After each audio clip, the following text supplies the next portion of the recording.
Programme crime scene में एक बार फिर खुशामदीद। कराची में कुछ अरसा कबल तारीख की बड़ी बड़ी बैंक डकैतियां हुई, जिसमें मुलव्विस बहुत सारे मुल्जिमान पकड़े भी गए, लेकिन उसके बाद हालात काफ़ी हद तक बेहतर रहे। एक दफ़ा फिर कराची में तारीख का सबसे बड़ा बैंक फ्रॉड सामने आया है, जिसमें असली सोना दिखाकर जाली सोने पर 80 करोड़ के करीब लोन हासिल किया गया। पुलिस ने इस फ्रॉड में शामिल बैंक स्टाफ समेत 14 मुल्जिमान को गिरफ्तार किया है। इतना बड़ा बैंक फ्रॉड कैसे किया गया और इस फ्रॉड को अमली शक्ल देने के लिए कौन कौन लोग एक दूसरे के साथ शरीक हुए, हम आपको इस बारे में भी बताएंगे और ये भी बताएंगे कि ऐसी ही एक और वारदात मीठा दर के इलाके में भी रिपोर्ट हुई, जिसमें सिक्योरिटी कंपनी की कैश वैन का ड्राइवर 20 करोड़ की रकम लेकर फरार हो गया।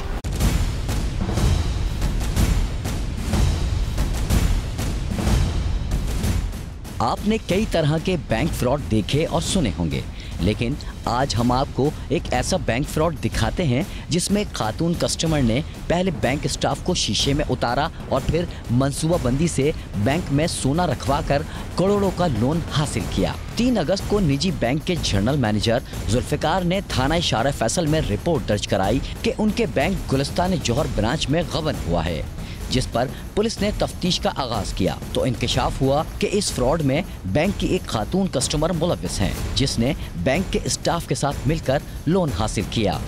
आयशा मिर्ज़ा जो कि एक इंडिविजुअल थी, एक इनकी कस्टमर थी, उसने इनके स्टाफ मैनेजर थी जो वहाँ की इशारा फैसल की इंचार्ज थी फराह मंसूर, वो और इनका गोल्ड एग्जीक्यूटिव फाइनेंस मैनेजर था आदिल लतीफ़, उसके साथ मिलकर उसने लोन की शक्ल में उसने पैसा लिया, क्योंकि इनकी एक स्कीम थी कि ये गोल्ड के लोन के लेके और गोल्ड रख के और उसके अगेंस्ट में लोन देते थे। तफ्तीशी टीम को इब्तदाई तहकीकात के दौरान पता चला कि आयशा मिर्जा नामी खातून इसी बैंक की कस्टमर हैं, जो कर्ज की मंजूरी के मरहले के दौरान 2 बैग बैंक में लेकर आती थी। एक बैग में असली और दूसरे में नकली जेवरात मौजूद होते थे। बैंक में असली सोना चेक होने के बाद नकली जेवरात बैंक स्टाफ की मिली भगत से जमा कर दिए जाते थे। तहकीकाती टीम ने निजी बैंक की कस्टमर आयशा मिर्जा के घर पर छापा मारा, जिसमें असली जेवरात 20 लाख कैश और 4 गाड़ियां बरामद कर लीं। गिरफ्तार होने वाली मुल्जिमा आयशा ने दौरान तफ्तीश तरीका वारदात भी बताया और ये भी बताया कि वो बैंक में मौजूद सुनार को असली जेवरात का थैला दिखाकर एनओसी ले लेती थी और सुनार से क्लीन चिट मिलने पर गोल्ड फाइनेंस एग्जीक्यूटिव आदिल लतीफ़ असल के बजाय नकली जेवरात बैंक में रख देता था। आयशा मिर्ज़ा ने एक स्ट्रेटजी ये तैयार की कि वो 2 थैलियाँ लाती थी बैंक में, जिसमें एक में असली सोना होता था और दूसरे में नकली सोना। और चूँकि ये बैंक का स्टाफ भी उनके साथ मुलव्विस था, मैनेजर भी, और वो गोल्ड एग्जीक्यूटिव आदिल लतीफ़ भी उसके साथ मिला हुआ था, तो जब ये उनके सुनार चेक कर लिया करते थे उस सोने को कि जी हाँ ये असली है और उसकी मालियत कितनी है, उसके बाद वो जो सुनारों का काम ख़त्म हो जाता था और वो चले जाते थे। उसके बाद फिर ये एक्सचेंज कर लेते थे, वो जो असली थैली थी गोल्ड की वो वापस रख लिया करती थी ये आयशा मिर्ज़ा, और जो नकली थैली थी वो आदिल लतीफ़ को दे दिया करती थी, वो ले जाके वहाँ पर वॉल्ट में वो नकली सोना रख दिया करता था। पुलिस की तफ्तीशी टीम को इब्तदाई तौर पर इस फ्रॉड के बारे में क्या बात मालूम हुई, बैंक के अमले को कैसे बेवकूफ़ बनाया गया और इस वारदात को अंजाम तक पहुंचाने के लिए इन फ्रॉडियों के अलावा दूसरा कौन सा अहम किरदार मुलव्विस था। पुलिस के मुताबिक गिरफ्तार मुल्जिमा आयशा ही इस फ्रॉड की मास्टरमाइंड थी और उसने बैंक स्टाफ को लालच देकर अपने साथ मिलाया हुआ था। मुल्जिमा बैंक के छोटे मुलाजिमीन को कैश रकम और कीमती तोहफे दिया करती थी।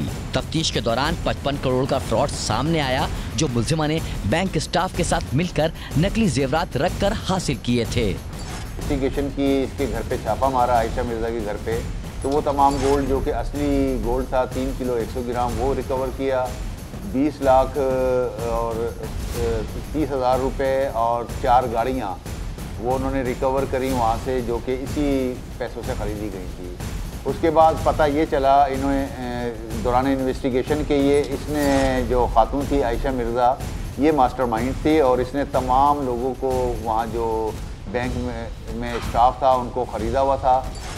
इतने बड़े बैंक फ्रॉड के सामने आने के 2 दिन बाद ही निजी बैंक इंतजामिया को शुबा हुआ, जिस पर गुलशन इकबाल अजीज भट्टी ब्रांच में ऑडिट कराया गया। तो इस ब्रांच में भी 20 करोड़ 40 लाख का फ्रॉड सामने आया। निजी बैंक की 2 ब्रांचेस में सोने और रकम के फ्रॉड केस में गिरफ्तार मुबैना मास्टरमाइंड खातून मुल्जिमा के बारे में तफ्तीश के दौरान अहम इंकशाफात सामने आए। तफ्तीशी टीम के आला अफसर ने बताया कि मुल्जिमा रकम बटोरने के साथ बैंक मुलाजमीन को भी माकूल हिस्सा देती रही, जबकि मुल्जिमा ने रकम के बड़े हिस्से से स्टॉक एक्सचेंज में सरमायाकारी भी की हुई थी। पुलिस का कहना है कि अब तक शाराय फैसल ब्रांच से 60 करोड़ और इसी बैंक की अजीज भट्टी ब्रांच से 20 करोड़ का गबन सामने आया है। जो अजीज भट्टी वाली ब्रांच है ये भी चेक कराई, क्योंकि ये भी इसी के अंडर में थी। जो अदील लतीफ़ था इनका गोल्ड एग्जीक्यूटिव, उसके अंडर में थी। तो यहाँ पता चला कि यहाँ वाले भी उसके साथ मिले हुए थे और यहाँ भी तकरीबन 20 करोड़ का उनके साथ फ्रॉड किया है, जो लोन लिया गया है। यहाँ तकरीबन 55 या 60 करोड़ का लोन शाराय फैसल की ब्रांच से लिया गया था और यहाँ से कोई 20 करोड़ का इन्होंने लोन लिया था। तो इसका तरीका वारदात आयशा मिर्ज़ा का ये था कि जिस तरीके से ये फराह मंसूर थी, बैंक मैनेजर थी, इसको इसने भाई को कोई प्लॉट दिलाए हुए थे, इसको अदील लतीफ़ को एक कार दिलाई थी उसने, फिर कोई मोबाइल फ़ोन महंगे वाले 3 लाख के मोबाइल फ़ोन दिलाए हुए थे। नकली जेवरात के एवज 28 कस्टमर्स को शाराय फैसल गुलिस्तान जौहर ब्रांच से 55 करोड़ का कर्ज जारी किया गया और थाना अजीज भट्टी में इसी नौयत की चालसाजी पर दूसरा मुकदमा दर्ज कराया गया, जिसमें 11 कस्टमर्स पर सोने के जेवरात के बदले 20 करोड़ 40 लाख रुपए कर्जा लेने का इल्जाम लगाया गया है, जिससे अंदाजा लगाना मुश्किल नहीं कि मुल्जिमान ने 2 माह के दौरान कितना बड़ा बैंक फ्रॉड किया है। पुलिस को दौरान तफ्तीश मजीद इंकशाफ हुआ कि मुल्जिमा ने प्राइवेट अफराद रखे हुए थे। इस सिलसिले में 25 से ज़ायद ऐसे अफराद भी सामने आए जिनके शनाख्ती कार्ड पर लोन हासिल किया गया था और इन्हें इस बात का इल्म ही नहीं था कि उनके शनाख्ती कार्ड पर करोड़ों का लोन हासिल किया गया है। तकरीबन 12 से 14 मुल्जिमान इसमें गिरफ्तार हैं और वो जेल कस्टडी में है और ये दोनों ख़वातीन भी जेल कस्टडी में हैं। हम अभी इसमें मज़ीद तफ्तीश कर रहे हैं कि इसमें इनके और बैंक के कौन कौन अफसरान मुलविस हैं। उसके बाद इसने मैडम ने, जो आयशा मिर्ज़ा थी, इसने कोई प्राइवेट लोग भी हायर किए हुए थे, जिसमें 2 आदमी हमने गिरफ्तार किए हैं कि जिनको कहती थी कि जी आप लोग कुछ लोगों को लेके आएँ, उनके शनाख्ती कार्ड लेके आएँ, उनको लेके आएँ, हम उनको बैंक से मदद करवाएंगे। कुछ बरस कबल कराची में होने वाली बैंक डकैतियां बहुत बड़ी बड़ी डकैतियां थीं, लेकिन इस वारदात में मुलविस अफराद को फौरन गिरफ्तार कर लिया गया। इस शहर में कुछ दिन कबल 20 करोड़ रुपए की जो चोरी सामने आई, उसमें कौन मुलविस था, इसका अभी तक कुछ पता ही नहीं चल रहा, जो सबसे ज्यादा अफसोस की बात है। दूसरी जानिब 11 अगस्त को मीठादर के इलाके में सिक्योरिटी कंपनी के कैश वैन से 20 करोड़ 50 लाख रुपए लूटने का वाकया पेश आया। जिस जगह से ड्राइवर कैश वैन लेकर फरार हुआ, वहां पुलिस की डिप्लॉयमेंट मौजूद थी, लेकिन पुलिस डिप्लॉयमेंट हटा दी गई थी और कैश वैन के ड्राइवर ने इसी बात का फायदा उठाया और सुकून से रकम से भरी वैन लेकर फरार हो गया।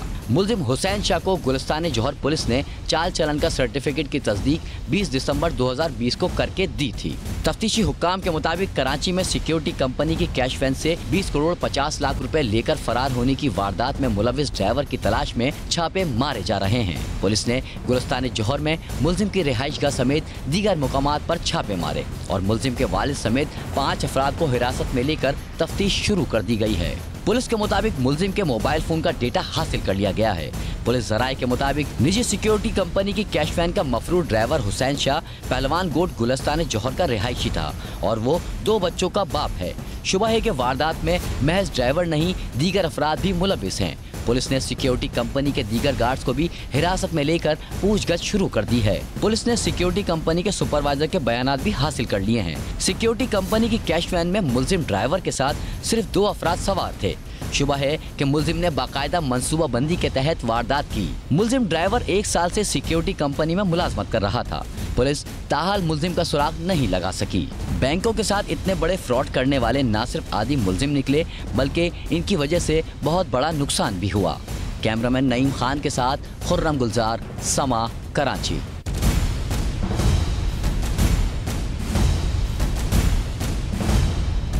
कराची में ऊपर तले होने वाली इन 2 वारदातों से पता चलता है कि शहर में पुलिस की तरफ से किए जाने वाली हिफाजती इंतजामात कितने नाकिस हैं और हर इदारे में शामिल कुछ काली भेड़ों की वजह से कितना नुकसान होता है। इसके साथ ही क्राइम सीन अपने इख्तिताम को पहुंचता है। अगर आप हमसे रब्ता करना चाहते हैं तो हमारा पता है cs@samat.tv। इसके अलावा आप ट्विटर, फेसबुक और यूट्यूब पर भी हमसे रब्ता कर सकते हैं और हमारा प्रोग्राम भी देख सकते हैं।